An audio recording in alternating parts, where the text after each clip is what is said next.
The Connected College, Leadership Strategies for Student Success. Read by the author, Elliot Felix.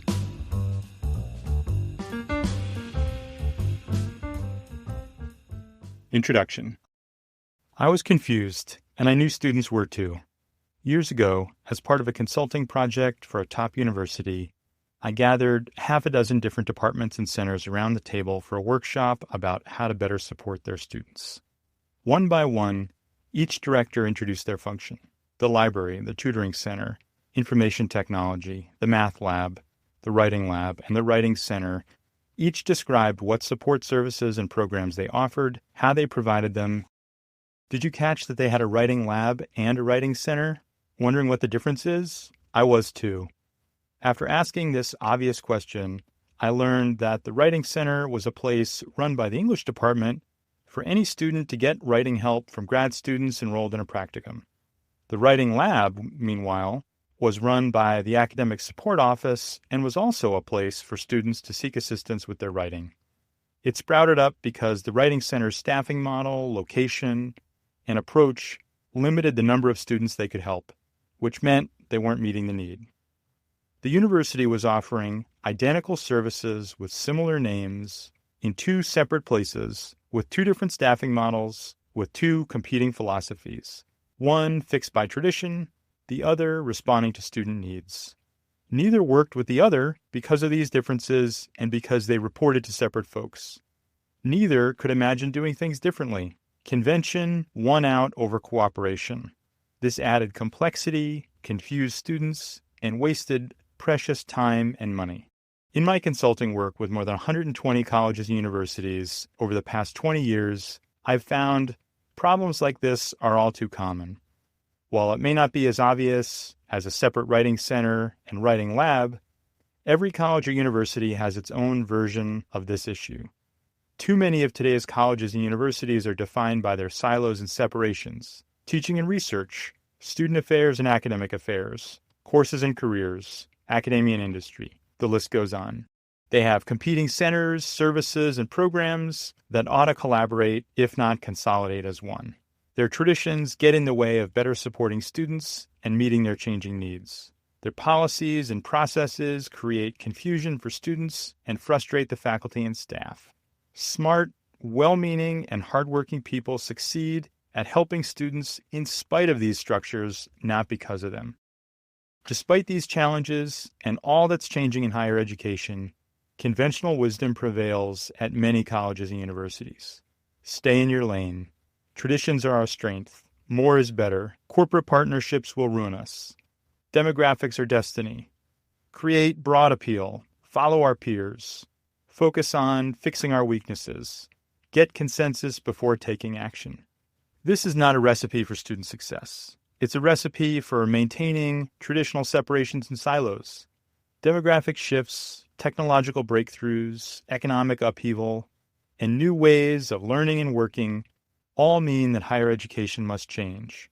Instead of more separations, we need more connected colleges where all students feel connected to where students belong to a community, where they have the support to succeed, where their courses lead to rewarding careers, and where faculty, staff, and administration work together to make this happen, and where colleges and universities partner with companies and community groups to enable student success.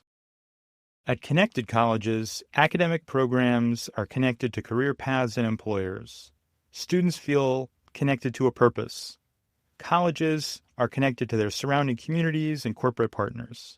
People are connected to each other as learners, teachers, mentors, coaches, advisors, caregivers, and citizens.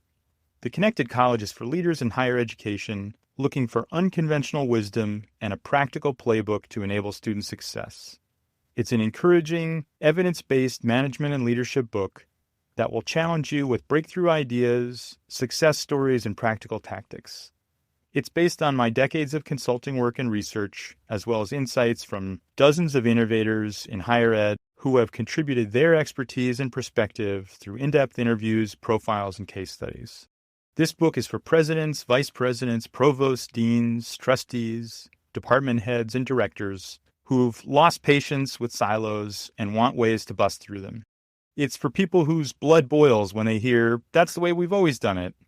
It's for people who know we cannot keep adding more technology and services to support students, but instead have to collaborate on delivery or even consolidate. It's for people who want to focus so they can do less with more instead of getting spread thin doing more with less. It's for true believers in the power of partnering with industry, nonprofits, and peer institutions. It's for people who want to scale up their strengths instead of dwelling on their weaknesses. It's for people who believe that differentiation is destiny. It's for people ready to make bold decisions and act on them. It's for people looking for unconventional wisdom to lead connected colleges. It's for you. We've all heard the conventional wisdom. Stay in your lane. Traditions are our strength. More is better. Corporate partnerships will ruin us. Demographics are destiny. Create broad appeal.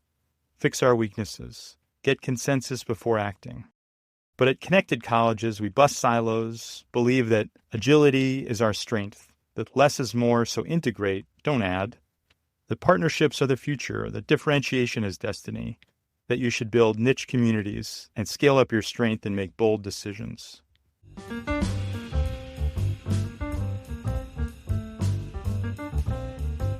How this book is organized and how to use it. Picture the org chart of your college or university. The connected college contains chapters that correspond to each functional area, and they appear in this order: administration, assessment, enrollment management, academic programs, academic support, libraries, career development, student affairs, athletics, campus facilities, academic technology, institutional advancement, and board governance. You can't create a connection without 2 points to link. These chapters are those points, grounding you in what each function does and what each can do differently to work even better together. Together, they create a network of connections, not a set of silos. Each chapter starts with inspiring profiles of connected college leaders. Each also has instructive examples of collaboration and practical advice on how to work better together within and across functions. There's even a chapter on breakthrough ideas that cut across functions, ideas so big they're everyone's job to implement, and a conclusion with tactics and tools to get you started leading connected colleges and universities. The book is organized so that you don't have to read all of it or even read the chapters in order. Some chapters, profiles, and examples will be more relevant to you than others. You might want to start with the chapter that corresponds to your role and dive deeply. You might want to browse the other chapters to better understand your colleagues, what they're going through, and how to work together. You can even start with a conclusion and read about the different aspects of student success, like your programs, policies, and processes. Then look for those as you go through the different functional chapters. Consider this your official permission to jump around from chapter to chapter in the order that works for you, based on what functions you're in or what challenges you face. No matter how much you read or in what order, you'll find insights, encouragement, and examples to make progress. What you won't find are explanations of basic concepts and terminology like a demographic cliff or a learning management system. Throughout the book, I assume you know enough about higher education that I can get right to the point rather than waste your time with background. I know you're busy and you'll appreciate brevity. I'm going to tell you what time it is, not how watches are made. In addition to giving you permission to jump around, I ask that you keep your mind open as you do. When you read a success story, resist the urge to dismiss it as too different or something that would never work at your institution. Be open about terminology and concepts too. For example, if you read equity, don't dismiss this as woke or controversial, but rather realize that it's about fairness. I bet that's something you can get behind. For a thought experiment as you read the book, when you see equity, think fairness, and see if that changes your perspective.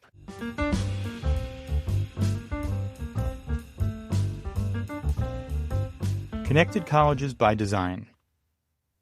Powerful ideas are impossible to unlearn. You can't see the world the way you did before you knew them. Design is like this for me. After 7 years of design education at the University of Virginia and then MIT, followed by 23 years of practice, I can't help but see the world through the lens of design. And I can't help but see what a powerful tool it is for creating connected colleges. Throughout the book, You'll put the principles of design into practice as you question tradition, bust silos, and partner with industry so you can adapt to change and help students thrive personally and professionally. There are 4 key design principles at play: focusing on people, making connections, co-creating solutions, and trying things out to get feedback along the way. These are the principles that make products and services great, whether they apply to an app, a car, or a degree program. One of the key themes in the book is connecting courses and careers. So let's walk through these principles as we imagine a course that helps students explore future careers. Focus on people to understand student needs. In discussions and assignments, ask your students questions about their strengths, interests, role models, and potential future careers. Each personal connection you make with students will give you more insight into their struggles and goals. Plus, it will open up an opportunity to point them toward resources that match their interests. This is what being student-centered is all about. Make connections to think holistically. Find ways to connect students with potential future employers so they can build skills and relationships. For example, have students work in groups on a project for a company or community group, like creating a social campaign for a local nonprofit. It's when a student meets a market researcher that their stats class comes alive, and they have a role model whose path they can follow. Co-create your programs with students and employers. Plan these real-world projects, career fairs and office visits, networking events, and more with the students, faculty, alumni, and employers participating in them. Creating them together reduces risk, increases momentum, and gets you better ideas. It also forces you to create win-win situations because everyone will already know what's in it for them.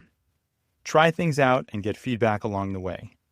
No successful product goes from a sketch to a store's shelves directly. There are always prototypes and testing along the way. Rather than building up to a big reveal that might flop, look for ways to test your strategy and build momentum. For example, before making this a course, make it a workshop. Reflect on this, then tweak it and do a different one. Learn from these and scale it up. Author and marketing guru Seth Godin challenges us to make things better by making better things. The things we design and make aren't apps or cars, they're experiences. Education is what economists call an experience good. Our charge is to make it a good experience, one where people feel connected to a purpose, a place, and each other. Embracing the design mindset, skill set, and tool set in this book helps you create these kinds of student experiences and see experience as your unit of analysis and your unit of transformation. Experience is a complex term that can mean different things to different people. So I'll use a simple formula to define it for our purposes. People times interactions times emotions equals experience. It's the product of someone's interaction with people, technology, and their environment, and how they feel about these interactions. Your student experience encompasses all aspects of a student's interaction with your institution, online or on campus. It's their interactions with faculty in the classroom or IT staff at a help desk. It's the policies and procedures they go through to apply, register for classes, or park. It's the platforms they use to do all these things, whether the campus app or a computer in a lab. It's how they feel along the way. For example, do their surroundings foster a sense of belonging, or does every interaction amplify imposter syndrome?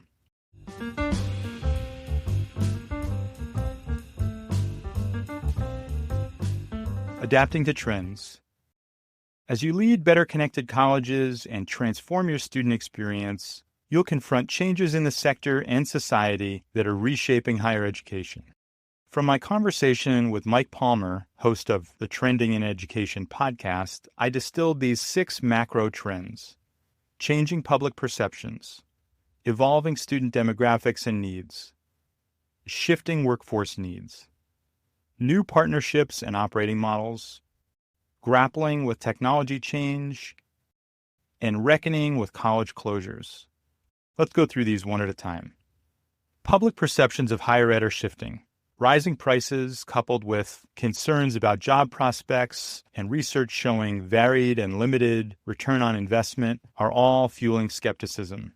The percentage of Americans who have expressed a lot of confidence in higher education declined from 57% to 36% since 2015. At the same time, political polarization has created a climate where many students and families worry their values and views will be unwelcome on campuses. Together, these and changing demographics create financial uncertainty for all but maybe the top 5% of our roughly 4,000 degree-granting institutions. Who students are, how many there are, and what they need are all changing. We face a coming demographic cliff with 15% fewer 18-year-olds and a 10% decline in the rate of high school grads going to college over the last 5 years. But a lower number of students doesn't determine your destiny if what you offer is unique. Not only is the number of students changing, so is their identity. Today, 42% of students are students of color. 40% work full-time on top of school. 37% are 25 or older. 40 million Americans have some college and no degree. 45% of students experience food insecurity, and 48% experience housing insecurity. Students' mental health is faltering, with 34% experiencing anxiety, 24% experiencing depression, and 39% feeling frequently overwhelmed. Workforce needs are changing, requiring institutions to keep up and to blend education and work. But too often, academic programs don't correspond to market needs, and only 24% of students take a career development course. As a result, 52% of recent grads are underemployed. Blending education and work takes work. Experiential learning through real-world class projects, internships, and co-ops requires institutions to build new curricula, relationships, and support. Institutions are adapting to new ways of partnering and operating. 75% of college and university leaders say public-private partnerships are on the rise. These might be with companies such as online program managers to develop, recruit for, and help deliver online learning, or to build and operate student housing. Colleges and universities are focusing on shared governance at a time when only 47% of presidents believe that faculty understand the challenges confronting their institutions.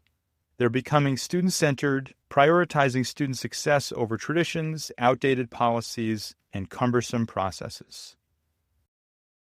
Colleges and universities are adapting to technological changes that have upended how we live, learn, and work. As of 2022, 54% of undergraduate students took at least one course online, and 27% took all courses online. Nationally, about a third of our time is spent working from home. New technologies create new divides between those who embrace them and those who don't. 89% of students have used AI on an assignment, 56% say it's helping them be more efficient, and 51% say it's helping them get better grades. 72% of faculty have used it for instructional purposes in some way. The proliferation of technology has created digital sprawl, leaving students confused with so many systems. Social media has decreased sleep and increased anxiety. Institutions are reckoning with the supply of colleges and universities exceeding the student demand. It's now common to talk about how one college or university closes each week. With each, we get closer to the 2017 prediction by Clay Christensen and Michael Horn that 50% would close or consolidate in the next 10 to 15 years. This has spawned new industries of apps like College Viability and analysts to forecast closures. For any tuition-dependent institution that used to recruit regionally and now must recruit nationally without the brand to do so, the specter of closure looms large, especially for the 38% of colleges with fewer than 1,000 students, or a regional comprehensive university without enough students to sustain an outdated be all things to all people model.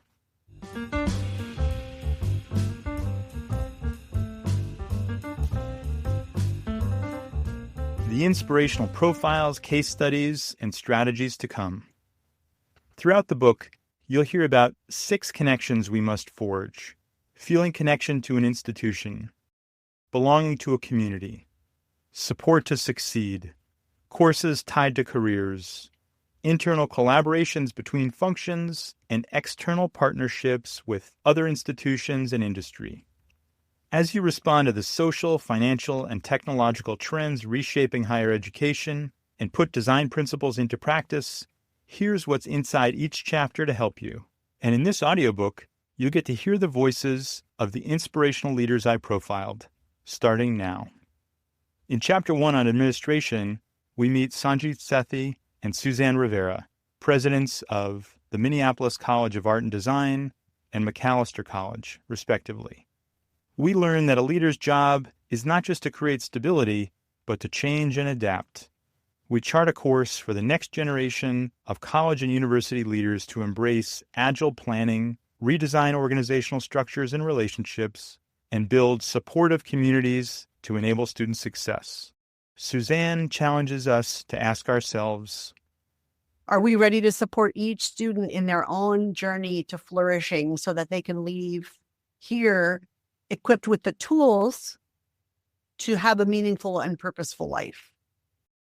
In Chapter 2, on institutional research and assessment, we meet Will Miller, Assistant Vice President for Continuous Improvement and Institutional Performance at Embry-Riddle Aeronautical University. We learn that instead of institutional research looking back with judgment, it's really about thinking ahead, creating trust and safety to enable continuous improvement, connecting the dots, and connecting the details to the big picture. Will put this perfectly, advising, you assess, you have the question, you have the conversations. You also take away the fear element. You have to get people into a comfort level where you can say that, like, hey, this didn't go the way it was supposed to. In Chapter 3 on enrollment management, we meet Cedric Howard, the Vice Chancellor of Strategic Enrollment Management at Seattle Colleges District. We see how enrollment management now must make the case for college before making the case for your college. We realize the importance of proactive outreach and partnerships, recruiting a class through diverse niche communities, and doing this in a way that connects recruitment and retention. Cedric noted, one of the things that we're doing here at my particular institution, and I've seen, is to be very intentional in involving students based upon their affinity group. If I'm a student who is interested in music, whether I'm a music major or not, do you have a curriculum or do you have a set of experiences that you have identified, not just where I live, but where I can kind of gather and I can connect based upon that interest? In Chapter 4 on academic programs, we meet Liesl Riddle, Dean of the College of Continuing and Professional Studies at George Washington University. We grasp how we must shift academic programs to enable student success by creating learning experiences that cross disciplinary borders and build skills, knowledge, and relationships in flexible formats that align and partner with industry and community needs. Liesl's perspective is that you want to get 3 types of returns on your investment for your education. You want to get added intellectual capital. You want to have new knowledge that you didn't have before. But you want to also have some kind of new human capital to do things you hadn't done before. And then I'll put the others as sort of a combination, social, psychological capital. You want to come out of whatever program you're in knowing people you didn't know before. In Chapter 5 on academic support, we meet Sequant Jaj, Vice President for Academic Innovation and Dean of University College at Arizona State University. We debunk the conventional wisdom that more is better by showing how to sustainably support students at scale. We learn how to move from an access mindset to a success mindset. We see how to coordinate, co-locate, or consolidate how we support student success. Sequant challenges us to support students by saying, the way in which institutions have to engage with their students is different as learners, where they're not earning credentials, but you're helping them stay competitive for whatever is coming their way in the future. So it's not only that you're having an experience within your major, but you could be working in an AI lab, but you could also be working in the food service. And in both settings, you're learning some very unique things that are critical to your post-graduation success. In Chapter 6 on academic libraries, we meet Kelly Miller, Associate University Librarian at the University of Miami. We read the signs of libraries shifting from book stacks to spaces for study and support. We see how libraries must adapt to change by partnering across their institutions, fostering enriching learning experiences, and creating the services, programs, and structures that enable health and well-being. Kelly notes, maybe even redefine success as being well in this moment, because there are so many uncertainties in the world going forward. In order for us to imagine better futures, we need stable minds working together. In Chapter 7 on career development, we meet Maggie Thomas, the executive director of the Carlson Business Career Center at the University of Minnesota's Carlson School of Management. We answer the question, is college about getting an education or getting a job? Yes. We learn the way to do both is to integrate career development into courses, conduct proactive outreach and relationship-based recruiting, and to do all this in an inclusive and purposeful way. Maggie put this best. How do we help students tap into who they are and what their interests are innately? How do we help them connect that to what they're learning in the classroom? And then how do we help them connect that to what is out there as options and possibilities outside of the classroom? How do we ultimately help you constantly do that check? Does this align with my purpose? In Chapter 8 on Student Affairs, we meet Dan Maxwell, Associate Vice Chancellor for Student Affairs for the University of Houston System and Interim Vice President for Student Success and Student Life at University of Houston Downtown. We also meet Tom Ellett, the Chief Experience Officer at Quinnipiac University. We understand how to bridge divides between student affairs and academic affairs, proactively promote health and wellness as you support the whole student, and advance inclusion and belonging. Dan captured this perfectly. That ability to help students find connections to the campus community where they, through our efforts, create and foster campus community where people feel like they belong there. And through that sense of belonging, they begin to explore ways to learn outside of the classroom as a complement to what they're learning inside the classroom. In Chapter 9 on intercollegiate athletics, we meet Mary Ellen Gillespie, the Deputy Director of the Women's Basketball Coaches Association, and Karen Weaver, Professor at the University of Pennsylvania. From Mary Ellen, Karen, and other experts, we see the massive change remaking intercollegiate athletics and how developing the skills and relationships to be resilient and resourceful enough to succeed in life is the real win for student athletes. Karen observes, over the years, we've recognized that they need more support because the institution asks more of them. Athletic departments are cognizant of that. They've built those support services into their budgets, but still it never feels like it's enough. In Chapter 10 on campus facilities, we meet Laura Striggins, Vice President for Planning and Facilities Management at Marquette University. We uncover the shift campus facilities departments must make to think about spaces, operations, and organizations together by designing the process to get input, make decisions, and to use space to execute the institutional strategy. As Laura put it, that means placing some greater rigor around how institutions make decisions about capital investments or how we make choices to stop investing in things that are no longer serving the strategy around student success or the student experience. In Chapter 11 on academic technology, we meet Peggy McCready, Assistant Vice President for IT Strategy and Planning at Colorado State University, and James Vasquez, Associate Dean of Operations and Strategy at USC's Annenberg School of Communication and Journalism. We identify the shifts to think about data and technology together and integrate tools and services so that students can connect, collaborate, create, and complete. Peggy observes, the conversation has become more about data than technology. We're using the data to help them understand the programming and the resources that students need most to be successful. In Chapter 12 on institutional advancement, we meet Nancy Felix, the Chief Alumni and Development Officer at the International Institute for Management Development, IMD, and Bob Lasher, Senior Vice President for Advancement at Dartmouth College.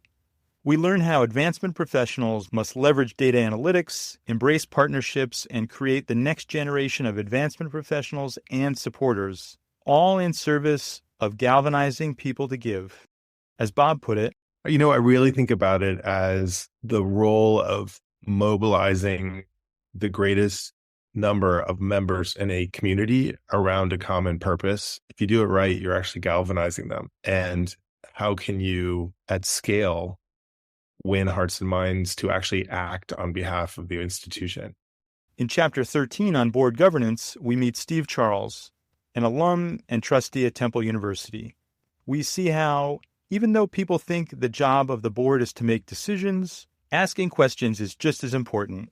We learn how boards think about past, present, and future simultaneously, embrace shared governance to get input for decision-making, avoid micromanaging operations, and set meaningful metrics to measure progress. Steve notes, we wrestle with this idea of different kinds of decisions, how and when the different constituencies are included, either as providing input or being part of analysis and reporting out or analyzing trade-offs, and ultimately making the decision. Is it an administrative decision or is it a board decision? In Chapter 14 on breakthrough ideas, we dive into ideas whose impact on student success is so significant that they should be part of everyone's job. Experiential learning, industry partnerships, generative AI, and change management. We hear from a variety of experts and learn about examples of colleges and universities embracing these ideas even as they overlap.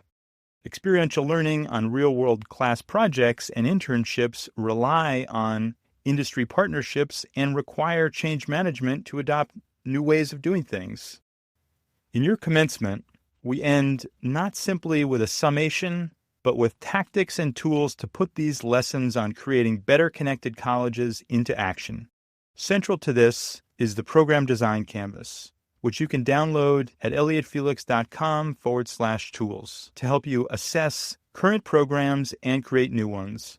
Whether it's a new student orientation program, a mentoring program, or a degree program, it helps you think through your purpose, programs, people, partnerships, policies, processes, platforms, places, and patronage, and the performance of all these together. As you learn these leadership strategies for student success, remember who you're here for and why. This quote from Mary Ellen says it all. I always want a student to be comfortable in their surroundings. I want them to feel safe. I want them to be involved. I want them to form relationships and friendships. I want them to find some mentors. I want for them to be challenged intellectually, personally. I want them to make friendships that will last a lifetime. And I want them to graduate. We have given them the toolbox that they need to go out and then go change the world. College students are working on their futures. Let's create connected colleges where they will succeed. Affordable access, engaging learning, coordinated student support, research with impact, work with purpose, diverse, inclusive communities, remarkable places, fair and equitable opportunities so that talent and hard work determine student success rather than race, income, and background. These are all within reach if you can shift from silos to synergies across your institution to create connected colleges.